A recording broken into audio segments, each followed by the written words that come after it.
So MEA CULPA is simply a story about two friends whose friendship is torn by a political upheaval, or more so a political uprising that happens between African Americans and white America. So. Where did this inspiration for this film come from? Was it personal experience or just stuff in the news? Or? Well, it came from a place of just being black in this country. So, and also it was something that's been talked about for the last 60 something years. And really in the 70s, it really hit hard. 70s, 80s, President Clinton had kind of touched on it a little bit, then he ended up leaving it alone. And I just never came back around until recently. In the primaries, the Democratic Party was really talking about reparations and how to go about it, the HR 40 bill. And so with that being said, I just was really interested because I didn't realize that because I've always said I'm a fairly young guy, so not really hearing a lot about reparations. All we learn in school is slavery.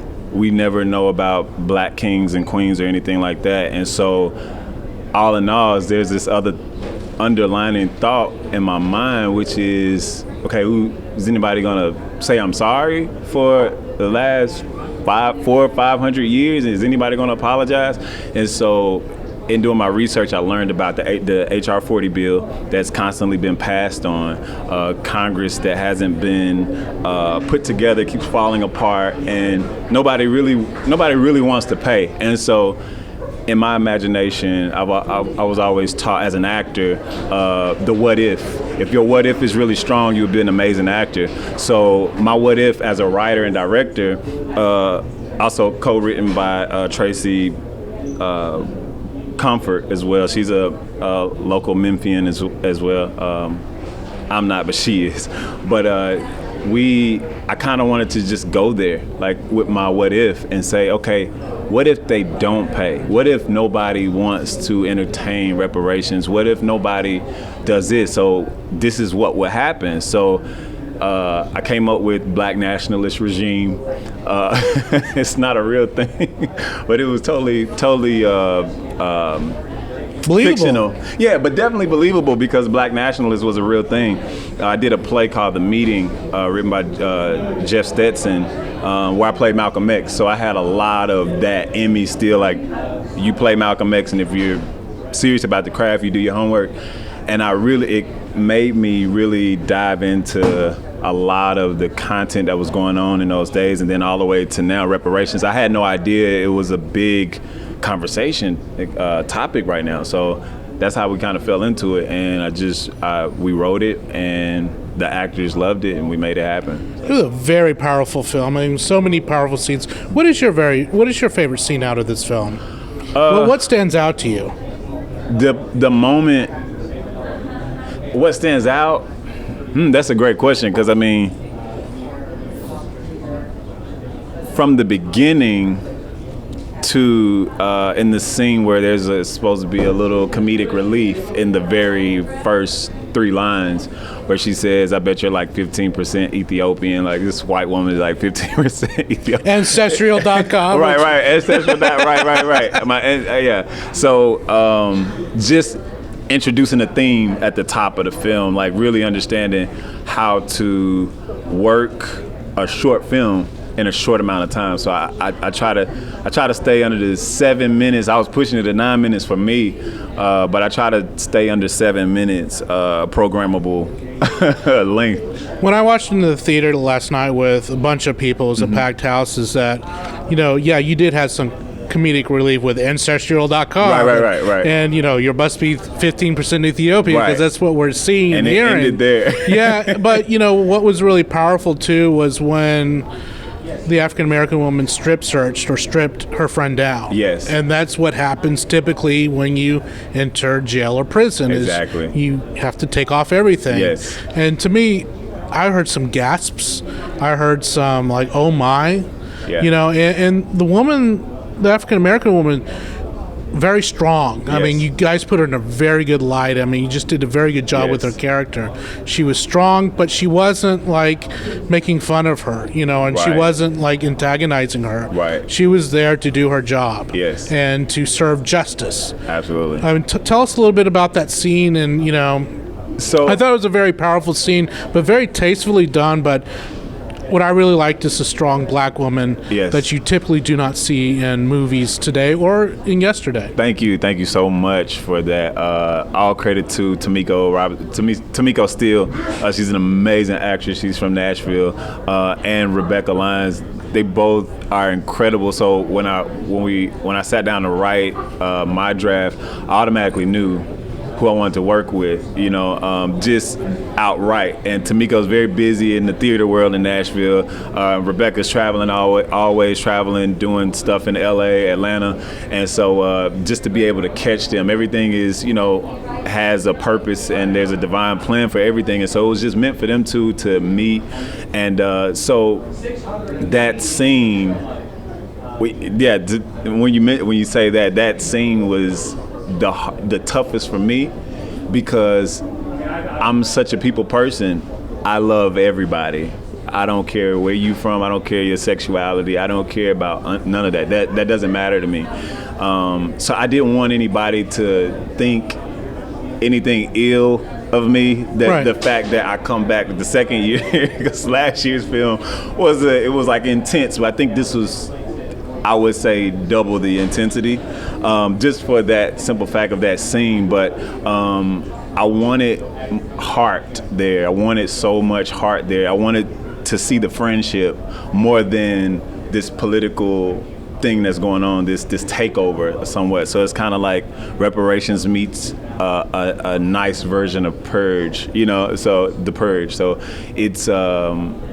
It was tough doing it because we had so much fun, like outside of that. Like you would never be able to tell the content that we were actually creating because we had so much fun and laughing and talking with each other. Because you could see in her eyes as her friend is stripping down to put on the uniform. Yeah. You could kind of see in her eyes and her demeanor that, hey, I care for you still. I don't want to do this, but I owe it to my ancestors. Yeah, exactly. So lastly, you're from Nashville. Yes. And then most of your cast and crew are from Memphis. You had to film this within Shelby County. Yes. You know, when people think about Tennessee, they think about barbecue and country music and the big Christian music that's up in Nashville. Right. So why should big studios and small studios and streaming services come to Tennessee to film? What is your pitch? Well, What makes the state very unique?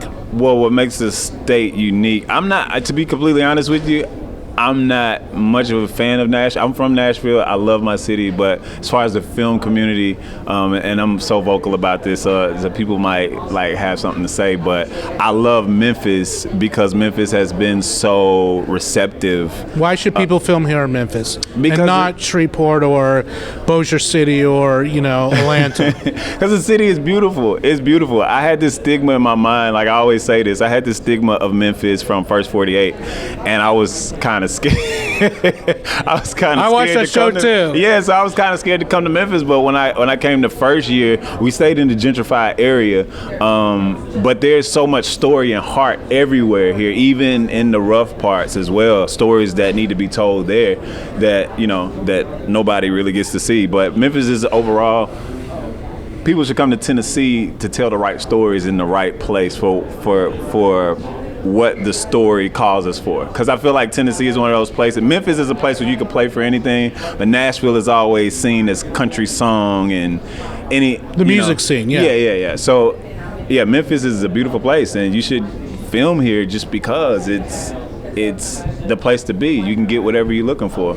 You guys filmed in a beautiful home here in Memphis, but what is the most beautiful part of Memphis that filmmakers and studios overlook? Oh, man. That's a great question. I mean, you're driving around or on the scooter and you say, hey, this would be a great place to film a movie. Where would that be here in the city? Honestly, I don't know Memphis like that to really give an effective answer or an accurate answer. But I would say, I mean, there's so many places, but there was this one place. It was next to across the street from where the brunch is on Sunday. Yeah. Last year, there was this underpass. It was rough looking, but it had so much character. There's a lot of places around. Like I said, I can't be specific, but there's a lot of places that gives you a different variety, a different feel of maybe all the genres of film.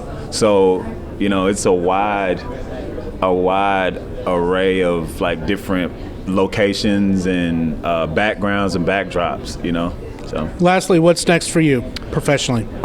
Definitely writing, constantly writing. I recently, and I proudly say that I just recently quit my job to do this full time. Mazel tov. Jumped in the deep pool. Yeah. Deep into the pool, yeah. No life jacket. So next is I've been constantly for the last 2 weeks just practicing writing log lines, so I can get tighter at pitches and writing. So writing is really my focus. I know I got the directing thing. I'm always growing. I never finish learning how to direct because every actor is different.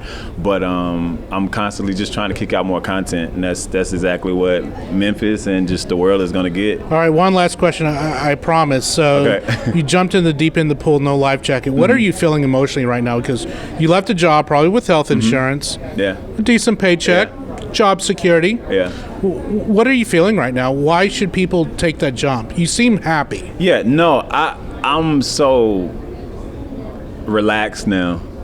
What I did was I worked from home. I did tech support from home, and it was really stressful, and then it kind of transitioned into a sales job, and that must have been a sign from God, because I'm not a salesperson. I'll try to sell you a film, but I'm not going to try to sell you on a product that I don't believe in. Right. So I knew that was kind of like my time, and so when I left there, so for me, the way I feel now is more confident than I've ever been. Like just reading more books, having the time to spend time with my kids, my wife, my family, and just enjoy who I am as an artist and cinema. Because now I have more time to really sit down and watch movies. So that's how I feel.